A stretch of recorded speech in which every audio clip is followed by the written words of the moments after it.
My name is Ainsley, 29 years old, and I stood frozen in my childhood bedroom as my parents blocked the doorway.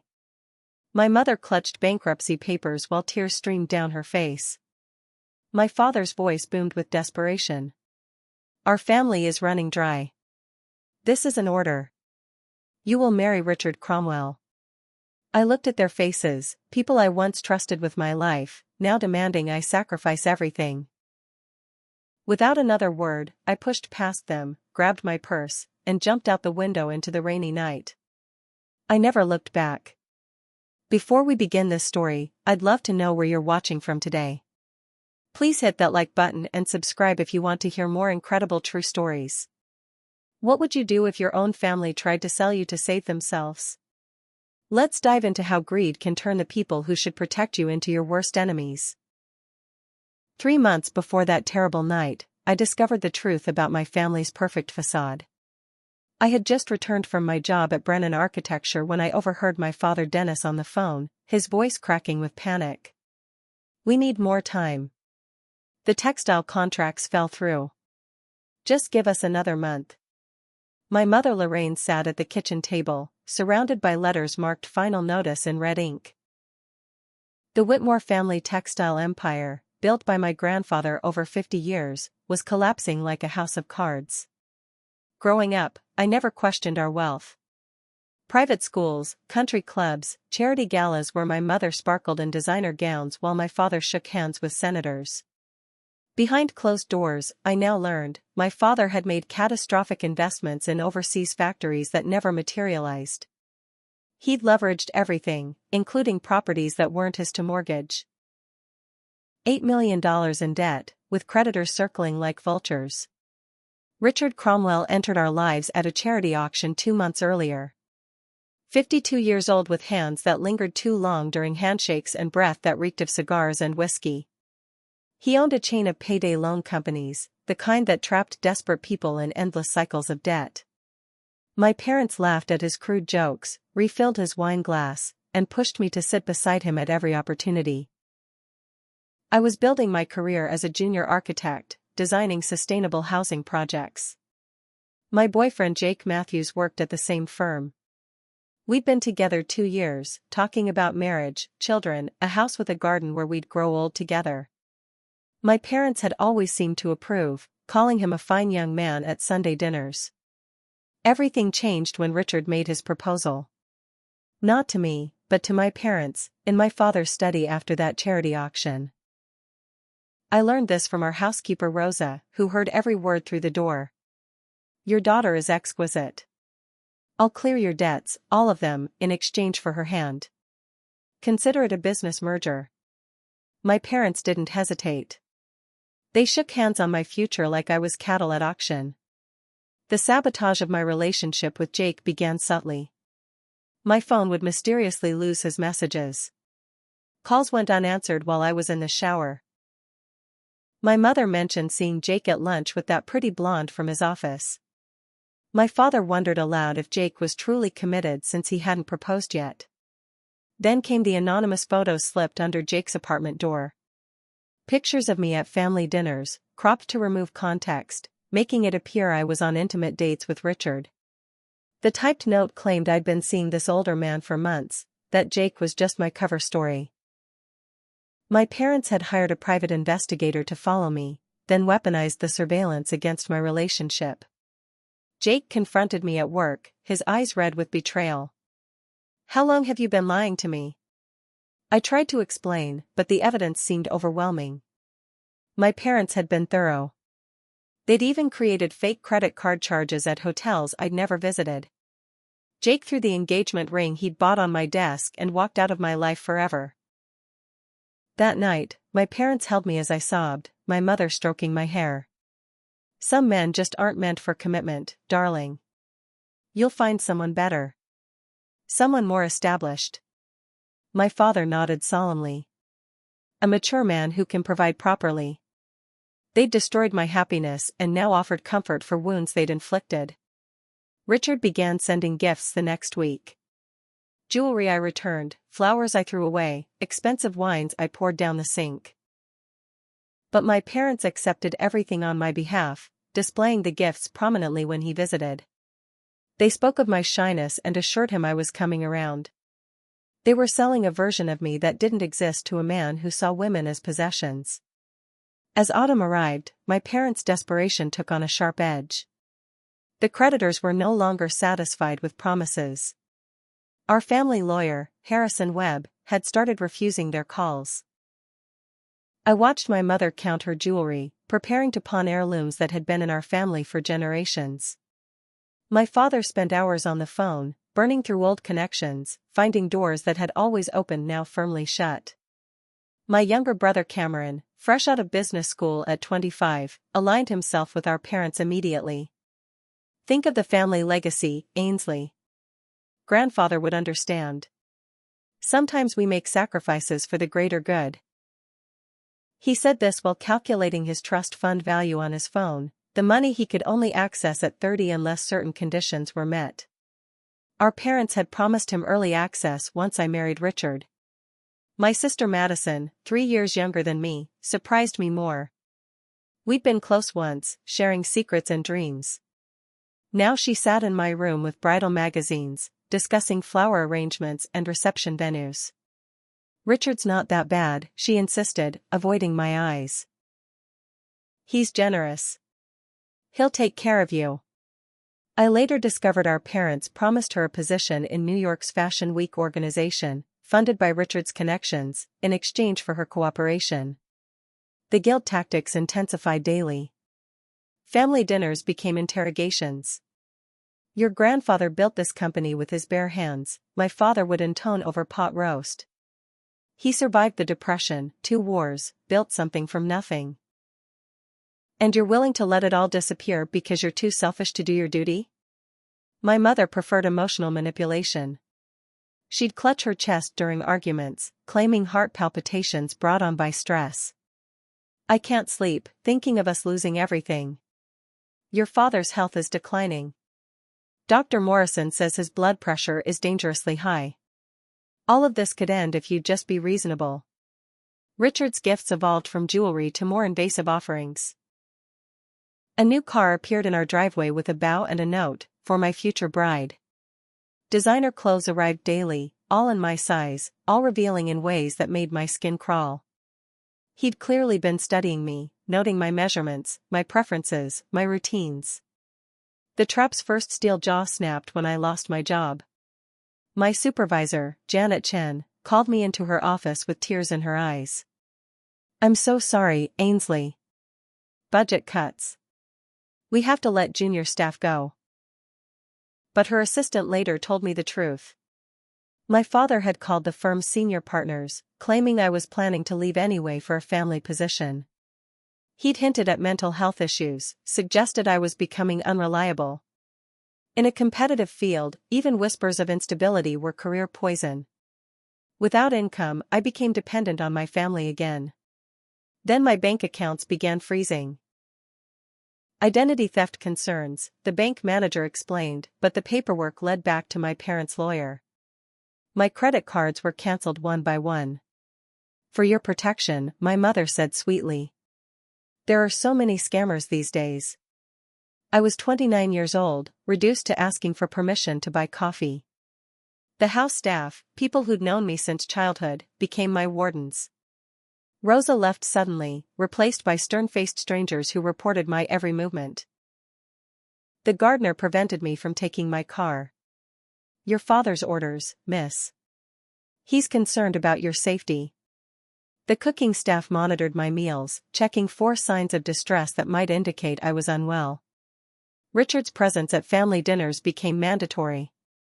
He'd sit too close, his hand finding excuses to touch my arm, my shoulder, my knee under the table. His conversation revealed a man who saw women as acquisitions. My first wife didn't understand her place, he'd say casually over dessert. Some women need firm guidance. My parents would nod approvingly while I fought not to vomit. The comments grew more explicit as his confidence increased. I prepared a beautiful suite for you in my home. Soundproofed, for privacy. We'll need our privacy, won't we? He'd wink at my father, who'd chuckle nervously while mentally counting money. I expect children quickly. A son first, preferably. I have methods to ensure that. My mother would refill wine glasses, her hands shaking slightly, her smile never wavering. They were negotiating my body like a business contract, each revolting detail another dollar in their salvation fund. I attempted escape twice. The first time, I made it to the train station before Cameron appeared with 2 security guards, claiming I was having a mental health episode. The second time, I reached a friend's apartment only to find my parents already there, spinning tales of my breakdown following Jake's abandonment. The friend, convinced by their performance, called them immediately when I arrived. Each failed escape resulted in tighter restrictions. My bedroom door lock was reversed. My windows were sealed for safety. My laptop disappeared, my phone replaced with one that only called pre-approved numbers. I was a prisoner in the home where I'd taken my first steps, spoke my first words, dreamed my first dreams. Richard's confidence grew with each successful containment. He spoke of our future openly now, describing the training I'd undergo as his wife. How he'd teach me proper submission. How his household ran on traditional values where women knew their place. My parents listened to these medieval declarations while calculating their salvation in dollars and cents. The full scope of my family's betrayal revealed itself on a Thursday morning when I discovered the wedding planning already underway. I'd been searching for my passport in my father's study, planning another escape attempt, when I found the folder marked Whitmore Cromwell Union. Inside lay contracts with the Riverside Country Club for a December ceremony, invoices for a custom Vera Wang dress in my measurements, and mock-ups of invitations announcing my joy at marrying Richard Lloyd Cromwell. The confrontation that followed shattered whatever illusions remained about my family's love. I stormed into the breakfast room where my parents sat reviewing seating charts with Madison. "You're planning my wedding without my consent? Have you completely lost your minds?" The papers scattered across the imported marble table, each one evidence of their treachery. My father's face darkened. "Lower your voice. The staff will hear."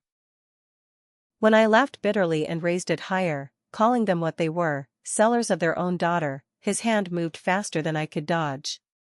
The slap echoed through the room, leaving my cheek burning and my heart frozen. In 29 years, he'd never struck me. The line was crossed, the mask finally dropped. "You spoiled, ungrateful brat," he hissed, his face inches from mine. "We gave you everything. Private schools, writing lessons, European vacations. Do you think that was free? Do you think you don't owe us for the life we provided?" My mother stood behind him, her perfect composure intact despite my reddening cheek. "We're not asking much, Ainsley. Just to marry well, as women in our position have always done. Richard adores you. He'll provide everything you need. You'll want for nothing. Except freedom. Except love. Except basic human dignity," I shot back. Cameron chose that moment to reveal the depth of his involvement. "Richard's already promised me a vice president position in his company. Do you know what that means for my future? For all our futures? You're being selfish, Ainsley. Destroying everyone's lives because you can't see the bigger picture." But Madison's betrayal cut deepest. She produced a thick scrapbook she'd been compiling for weeks. Photos of wedding dresses, flower arrangements, cake designs. She'd been planning my prison while smiling in my face. "I thought we could do sisters' shopping trips," she said weakly. "Make it fun. Like when we were kids playing wedding." "When we were kids, the bride chose her own groom," I reminded her. The discussion descended into chaos. I tried to leave, to get out of that house of lies, but Cameron blocked the door. When I tried to push past, he grabbed my arms, his grip leaving bruises. "You're not going anywhere until you see reason," he growled. My brother, who I'd taught to ride a bike, who'd come to me with his first heartbreak, now physically restraining me for a price. They locked me in my room like a child. I heard them discussing options outside the door. My mother suggested sedatives. Just until the ceremony. To keep her calm. My father worried about appearances. We need her coherent for the vows. Richard insists on a conscious bride. They spoke about me like livestock being prepared for market. My cousin Beth arrived that evening. She was Rose's replacement in the kitchen, a detail my parents hadn't thought significant enough to hide. They didn't know we'd been close as children, that she'd see through their lies immediately. She brought my dinner tray but also whispered truth. The whole family's talking, she said quietly, pretending to arrange silverware. Your parents told everyone you're having a breakdown. That Jake left you for someone else and you fixated on Richard as a father figure. They're saying the marriage is your idea, that you're pursuing him obsessively. The manipulations ran deeper than I'd imagined. They'd created an entire narrative where I was the architect of my own imprisonment. Beth revealed more over the following nights. My parents had shown family members falsified love letters I'd supposedly written to Richard. They'd hired someone to post on my social media accounts, gradually shifting my online persona to someone who'd found love with a mature man after youthful disappointments. There's more, Beth whispered on her third visit. I overheard Richard talking to his lawyer. There's a prenup that gives him complete control over everything you inherit, any money you earn, even your reproductive choices. Something about requiring 3 children in 5 years or facing financial penalties. The horror deepened when she revealed Richard's history. My friend works at the courthouse. Richard's first wife died in a car accident 2 years after their wedding. Brake failure, they said, though no mechanical issues were found. His second wife is at Willowbrook Psychiatric Facility. Has been for 3 years. Catatonic, they say. Both women were young, both came from desperate families. My parents knew. Beth had seen the investigators' report on my father's desk, detailing both women's fates. They'd read about suspicious deaths and mental breakdowns and decided my life was worth risking for their financial salvation. The people who'd sung me lullabies were willing to feed me to a monster. I planned my escape carefully. Beth would unlock the kitchen door at 3 in the morning. I'd take back roads to the bus station, catch the first departure to anywhere else. We synchronized watches, went over every detail. But at the last moment, fear conquered her. I'm sorry, she sobbed outside my door. They threatened my mom's job, our housing. I can't. I told them everything. The wedding timeline accelerated. What had been planned for December moved to next week. Better to act quickly, I heard my father say. Before she does something truly stupid. The house became a fortress of activity. Caterers, florists, musicians all arriving for consultations while I remained locked upstairs, my meals now laced with mild sedatives that made thinking difficult. My Aunt Helen arrived the day before the moved-up engagement party, playing the role of sympathetic relative perfectly. She slipped into my room with tears in her eyes, gathering me into her arms. Oh, sweetheart, I heard about everything. Your parents are beside themselves with worry. They say you've been so depressed since Jake left. She held my hands, studied my face with concern that seemed genuine. Tell me everything. Maybe I can help. Desperate for an ally, I poured out the truth. The forced marriage, Richard's disturbing comments, my parents' betrayal, the locked doors and drugged food. Helen listened with widening eyes, occasionally gasping in horror. She promised to speak to my parents, to make them see reason. No one should be forced into marriage in this day and age, she declared firmly. I didn't notice the small digital recorder in her pocket until she was leaving, when it fell onto the carpet. Her face showed no surprise as she retrieved it, only cold calculation. Your parents need to know how deep your delusions run, she said simply, closing the door behind her. Later, I heard my own words played back, edited and rearranged to sound like the ravings of a woman obsessed with a man who didn't want her, furious at her family for not supporting her pursuit. That night, unable to sleep, I searched my room for anything useful.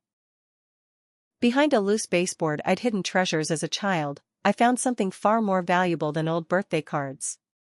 Grandfather William's original will, the one my father claimed was lost in a fire. The legal language was complex, but one section stood out starkly. The family trust, worth $40 million in assets and investments, came with strict conditions. Any heir who married under duress, coercion, or against their freely given consent would not only be excluded from inheritance but would trigger an immediate audit of the estate's management. Furthermore, evidence of forced marriage would pass control to a charitable foundation grandfather had established, removing the family entirely. My parents hadn't just been trying to save their debts. They'd been trying to hide decades of embezzlement from the trust. The papers showed falsified board meetings, forged signatures, millions diverted to investments that were personal expenses. If I married Richard willingly, they maintained control. If the marriage was revealed as forced, they faced not just bankruptcy but prison. The cruelty of their trap became clear. They needed me to appear willing, happy even, to protect themselves from criminal prosecution. Every smile they demanded at Richard's side, every affectionate gesture they scripted, was another bar in my cage. Morning brought fresh horrors. Richard arrived early with his engagement gift, a platinum ring with a diamond so large it looked like a shackle. He didn't ask if I'd marry him. He simply forced the ring onto my finger while my parents held me still, my mother cooing about how emotional brides-to-be could be. "The engagement party tonight will make everything official," Richard announced, admiring how the ring looked on my trapped hand. 200 of our closest friends. Governor Mills will attend. Judge Hartford, who'll perform the ceremony next week. All the right people to witness our joy. His smile reminded me of documentaries about predators, the moment before they strike. I was dragged to a spa for beautification, flanked by Madison and two women I didn't recognize who called themselves my bridal attendants. They chattered about the party while I sat numbly through hairstyling, makeup, a manicure that felt like preparing a corpse. The sedatives made protest difficult, my tongue heavy, thoughts sluggish. The makeup artist, a young woman named Kira, frowned as she worked on my face. "These bruises," she said quietly, touching the marks on my arms from Cameron's grip, the fading handprint on my cheek. "Are you all right?" Before I could answer, Madison laughed brightly. "Pre-wedding jitters. She's been so clumsy lately, walking into everything. You know how stressed brides get." Kira said nothing more, but I saw doubt in her eyes as she covered evidence of violence with concealer. The dress they'd chosen was Richard's selection. White, of course, but cut to display rather than celebrate. Low neckline, open back, a slit that ran too high. "Richard likes to show off his acquisitions," my mother explained when I protested weakly through the medication haze. "You should be flattered he finds you worth displaying." Back home, the house had transformed into a glittering venue. Every surface sparkled with crystal and silver. Florists arranged orchids and roses worth more than most people's yearly salaries. The cake, 5 tiers of fondant perfection, waited in the dining room. This wasn't just an engagement party. It was a wedding reception missing only the vows. I found myself positioned in my father's study with my parents and their lawyer, Harrison Webb. Papers appeared before me, their text swimming in my drugged vision. "Sign here," Harrison instructed, guiding my hand. "Power of attorney, perfectly standard. And here, consent for the marriage license. Here, the prenuptial agreement." "I can't see what I'm signing," I protested, the words thick in my mouth. "Trust us," my father said smoothly. "Would we ever hurt you?" The irony might have made me laugh if I could feel anything beyond the fog. As guests began arriving, my mother delivered the final threat. "Behave tonight, or we'll have no choice but to have you committed. Dr. Pemberton has already prepared the paperwork. Severe depression, delusional episodes, danger to yourself." A 72-hour hold can become much longer with the right testimonies. Imagine spending your wedding night in a psychiatric ward. Or longer. Richard's second wife has been there 3 years now. The calculation was perfect. Resist and be institutionalized, where Richard would have access as my concerned fiancé. Comply and marry him with the illusion of free will. Either path led to the same hell, but one maintained the fiction that might keep me alive. I was walked to the party like a show dog, my parents flanking me, their grips disguised as affectionate touches. The governor kissed my cheek, congratulating me on catching such a successful man. Judge Hartford discussed the ceremony details while Richard's hand pressed possessively against my lower back, his thumb tracing patterns that made me want to tear off my own skin. The room spun with faces I'd known all my life, people who'd watched me grow up now toasting my sale. Did they know?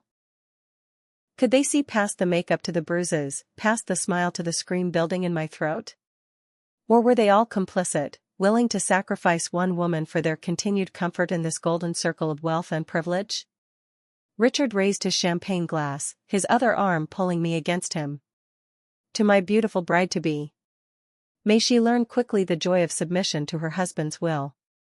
The room laughed, taking it as a joke. Richard's eyes promised it wasn't.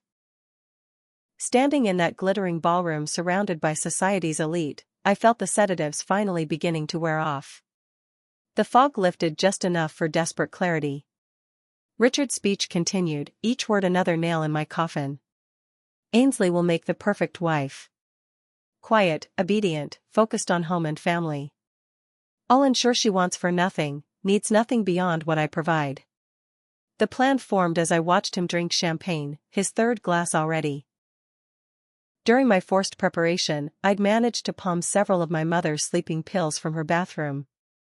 Strong ones, prescribed for her anxiety about the family's situation. While Richard pontificated about traditional values and women's natural roles, I slipped them into his fourth glass when he set it down to shake hands with a senator. Playing the subdued bride-to-be, I encouraged him to drink. To our future, I said softly, clinking glasses. He downed it in one swallow, pleased by what he saw as my surrender. Within 20 minutes, his words began slurring. 30 minutes, and he was struggling to stand. Too much celebration, he mumbled, his hand heavy on my shoulder. Let me help you to the restroom, I offered sweetly. My parents beamed, seeing compliance. I guided Richard down the hallway, his weight increasing with each step. The powder room was too public, but my father's private bathroom connected to his study. I maneuvered Richard inside, where he collapsed onto the Italian marble floor. Moving quickly, I locked the door from inside, then slipped out through the study entrance, locking that behind me too. With the music and conversation, it would be some time before anyone noticed his absence.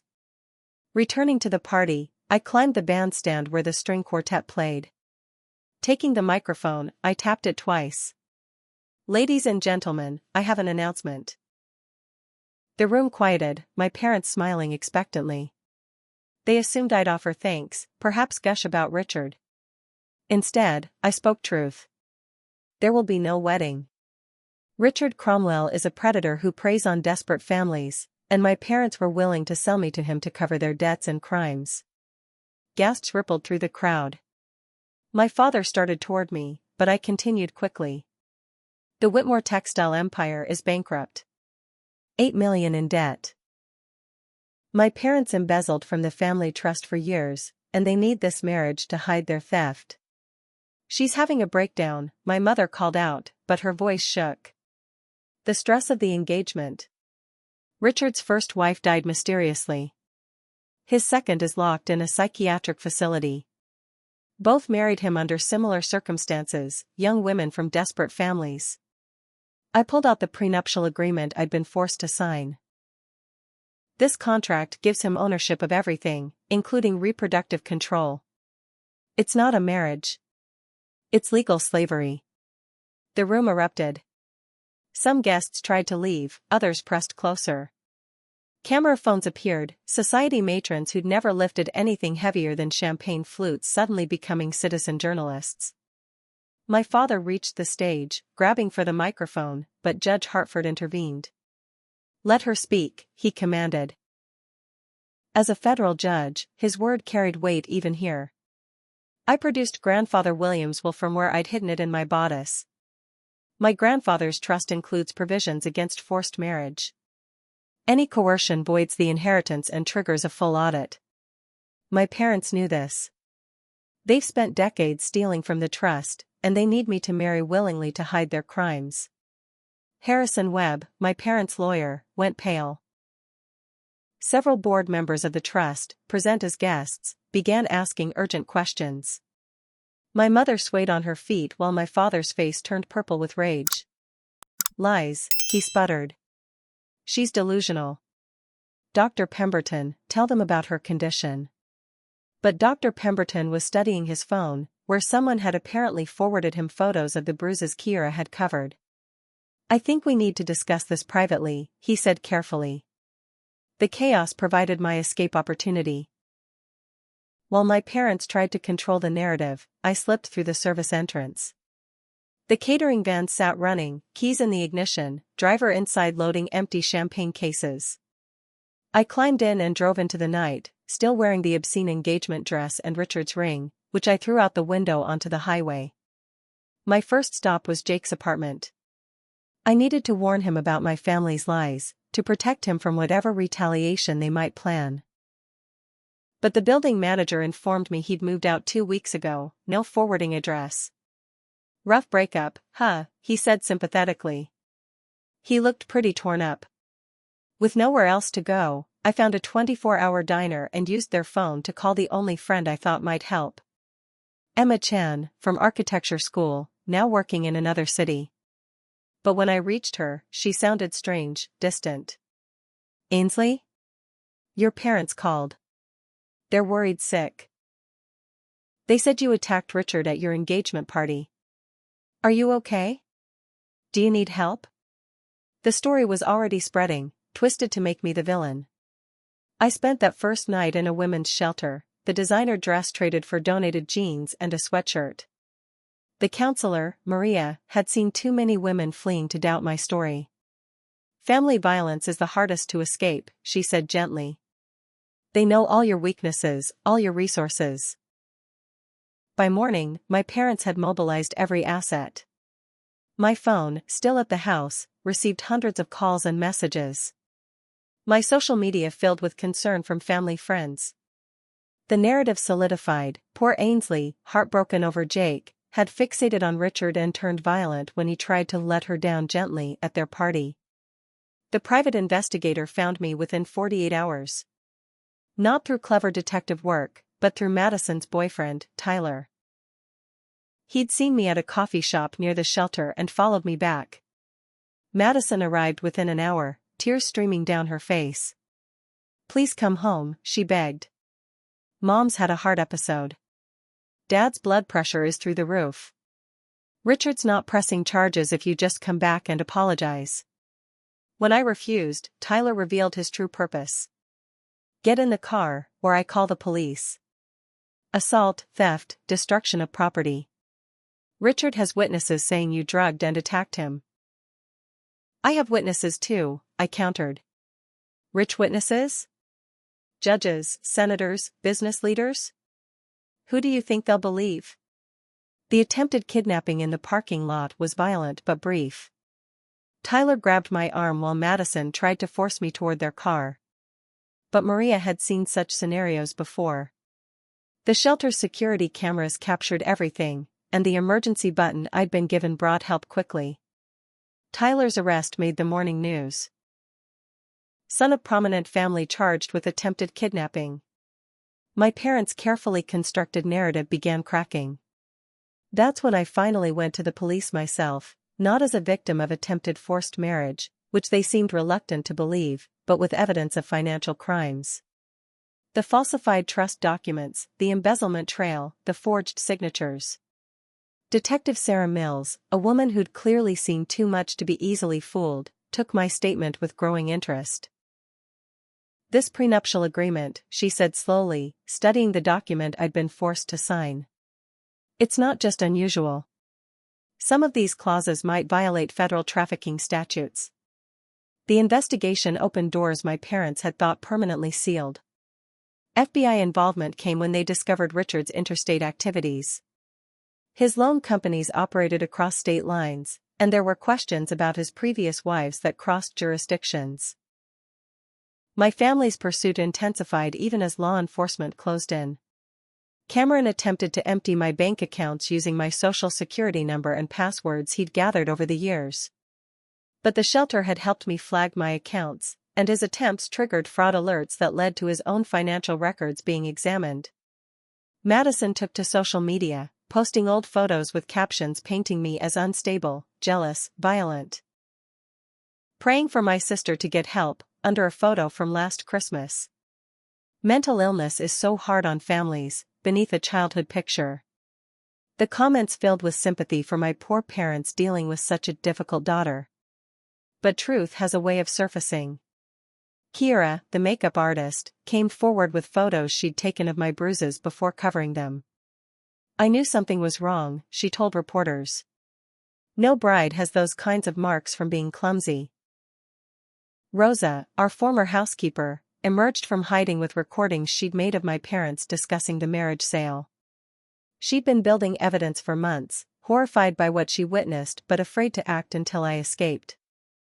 The engagement party guests began speaking up, some admitting they'd been uncomfortable with Richard's speech, with the dynamic they'd witnessed. Governor Mills distanced himself immediately. Judge Hartford announced he'd had concerns about the marriage's legitimacy. Like rats on a sinking ship, the social elite abandoned my parents. Country club memberships were quietly suspended. Charity boards requested resignations. The golden circle that had seemed so solid revealed its true nature, concerned only with self-preservation. Richard's arrest came at dawn, FBI agents surrounding his mansion.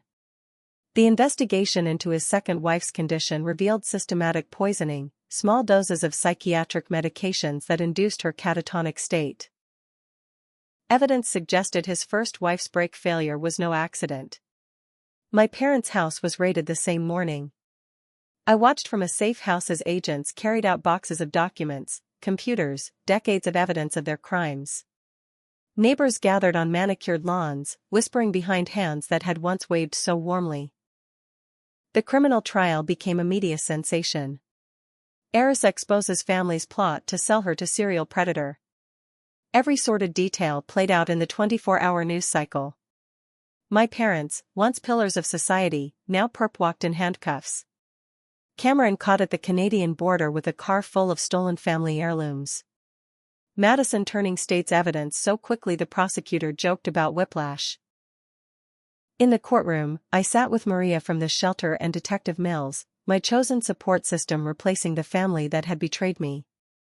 Across the aisle, my parents looked smaller than I remembered, their designer clothes replaced with court-appropriate suits that couldn't hide their fall from grace. The prosecutor, Janet Rodriguez, built the case methodically. Financial records showing 2 decades of embezzlement. The trust fund, meant to support charitable causes and family members equally, plundered for vacations, cars, mistresses in my father's case. Nearly $20 million diverted, laundered through shell companies, spent on maintaining a lifestyle they couldn't afford. Harrison Webb, their formerly loyal lawyer, testified for the prosecution in exchange for leniency. They came to me 15 years ago, he admitted, adjusting his glasses nervously. Said they needed to restructure the trust for tax purposes. I should have known, but they were the Whitmores. I thought I could trust them. The murder attempt evidence was more shocking. Madison, pale and trembling on the witness stand, revealed conversations she'd overheard. After the wedding, once Richard had control of Ainsley's inheritance, there was supposed to be an accident. A honeymoon tragedy. Richard had done it before, and my parents knew. They discussed insurance payouts, how to act grieving. She produced recordings from her phone, my parents' voices clear and damning. 6 months is respectable, my mother said. We can't seem too eager for the inheritance. My father's response chilled the courtroom, Richard knows what he's doing. Clean, no questions. We'll finally be free. Richard's trial ran concurrently. His second wife, slowly recovering from years of systematic poisoning, testified via video link. He started small, she whispered, her voice still fragile. Medications in my food. Said I was having episodes, needed help. By the time I realized, I couldn't speak, couldn't move. Years of being trapped in my own body while he collected insurance payments and controlled my family's business. The first wife's case was reopened. Forensic experts found evidence of tampering in the recovered vehicle. Richard had killed before, would kill again, and my parents had knowingly delivered me to him. My testimony came on day 12. Janet Rodriguez walked me through the timeline carefully, each revelation building the case. The childhood that seemed perfect but was built on stolen money. The signs I'd missed of my parents' desperation. The escalating control, the violence, the drugs, the threats of institutionalization. They told me I owed them, I said, looking directly at my parents. That raising me, educating me, loving me was a debt to be repaid. But love isn't a transaction. Parents aren't creditors. Children aren't property to be sold. The defense tried to paint me as ungrateful, selfish, a privileged woman refusing family obligations. My father's attorney, clearly grasping at straws, suggested I'd exaggerated the threats, that the marriage was merely arranged like many in high society. Arranged marriages involve consent, I responded. Being locked in rooms, drugged, physically restrained, and threatened with psychiatric commitment isn't arrangement. It's imprisonment. The physical evidence was overwhelming. Medical documentation of my injuries. The sedatives found in my system during the hospital examination after my escape. The prenuptial agreement itself, which experts testified contained clauses that violated both state and federal laws regarding human trafficking. My mother took the stand in her own defense, wearing pearls I recognized as my grandmother's, trying to reclaim the dignity she'd sold. We only wanted what was best for Ainsley, she insisted, dabbing at dry eyes. Richard could provide security, stability. Sometimes parents see what children cannot. Under cross-examination, her composure cracked. Asked about the murder plot, she claimed ignorance. Presented with her own recorded voice discussing my death, she broke down. We were desperate, she wailed. You don't understand the pressure, the shame of losing everything. We never meant for it to go so far. How far did you mean for it to go? Janet Rodriguez asked quietly. Just to the wedding? Just to the rape that would have been your daughter's wedding night? Just to her complete loss of autonomy? Where was your line, Mrs. Whitmore? My father's testimony was worse. Unrepentant, he painted himself as a victim of circumstances, of market forces, of my grandfather's restrictive trust terms. I built that company, he insisted. My father may have started it, but I modernized it, expanded it. The money was rightfully mine. And your daughter? The prosecutor pressed. Was she rightfully yours to sell? His silence spoke volumes. Cameron, brought from county jail in shackles, tried to play the devoted son card. I was just trying to help my family, he said, looking young and scared. But emails revealed his deeper motivations. He negotiated his own side deal with Richard, not just the vice presidency but a percentage of future profits from Richard's companies. He was to be paid for helping deliver me. The jury deliberated for 6 hours. Guilty on all counts. Conspiracy, attempted human trafficking, embezzlement, fraud, assault, false imprisonment. My parents faced 25 to life. Cameron got 15 years. Richard, tried separately, received life without parole for the murder of his first wife and attempted murder of his second. Madison's plea deal gave her 5 years probation and mandatory therapy. She approached me after sentencing, tears genuine this time. I'm sorry, she whispered. I was so scared of ending up with nothing. I didn't think about you ending up with nothing left of yourself. I couldn't forgive her, not yet, maybe not ever. But I told her to use her second chance better than our parents used their first ones. The media circus eventually moved on to other scandals. The country club found new gossip. The charity galas continued without the Whitmore presence. Life went on for everyone else while I tried to rebuild mine from scratch. 6 months after the trials ended, I stood in my new office, looking out at the city skyline. Whitmore architectural design was small but mine, built with the inheritance my grandfather had actually intended for me. The trust, properly administered now, funded not just my new beginning but the charitable foundation he'd always envisioned. My parents wrote from prison occasionally. Long letters full of justification, explanation, requests for forgiveness wrapped in subtle manipulation. "We're suffering terribly here," my mother wrote. "Surely you don't want your parents to die in cages." I kept the letters as reminders but never responded. They'd taught me strength through their cruelty, though that was never their intention. The day I met David Chen marked a turning point. He was consulting on sustainable building materials for a low-income housing project I designed. Unlike the men from my parents' world, he didn't know about the trials, the inheritance, the narrow escape from a killer's grasp. To him, I was just Ainsley, an architect with interesting ideas about community spaces. "Your designs remind me of places where people actually want to live," he said over coffee that turned into dinner that became weekly meetings about projects that didn't always need meetings. "There's soul in them." I waited 3 months to tell him everything. Sitting in my apartment, I spread out the newspaper clippings, the trial transcripts, the whole sordid truth. He read quietly, asking few questions, his expression grave but not pitying. "This explains the security system," he said finally, noting the elaborate locks, the cameras, the panic button never far from my hand. "And why you flinched that time I surprised you with flowers."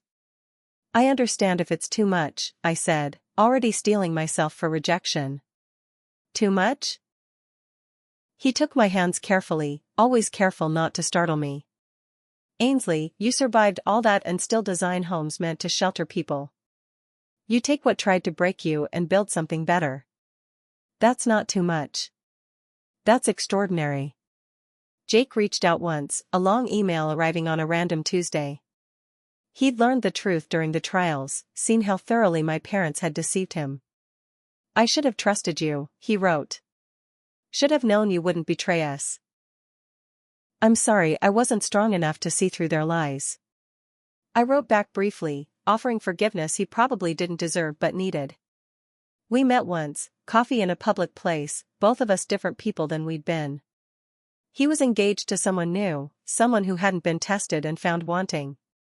I was happy for him, in the distant way you can be happy for someone who was supposed to be your future but became just a lesson instead. The anniversary of my escape fell on a rainy Thursday, so similar to that night I'd jumped from my childhood window. I spent it at the shelter where I'd first found safety, now serving as a board member and major donor. Maria still worked there, still offered the same steady presence to women fleeing their own family betrayals. "You fund the new wing, you know," she told me over tea in her office. 15 beds, security system, legal aid clinic. "How many women will find safety because you survived?" The number felt inadequate against the need, but it was a start. The Whitmore Foundation, using the money my parents had stolen and I'd recovered, focused on supporting those trapped by economic abuse. Women whose families sold them in different ways, through forced marriages, labor exploitation, trafficking dressed up as opportunity. Richard died in prison during a fight with another inmate who objected to men who hurt women. I felt nothing at the news, just a vague relief that he'd never poison another wife, never buy another daughter. My parents attended the funeral in shackles, still maintaining their social connections even from behind bars. My architectural firm grew slowly but steadily. I specialized in transitional housing, creating spaces that felt like homes for people rebuilding their lives.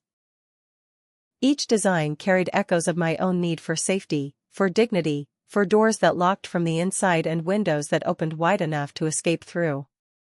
David proposed at one of the building sites, surrounded by construction workers who cheered when I said yes.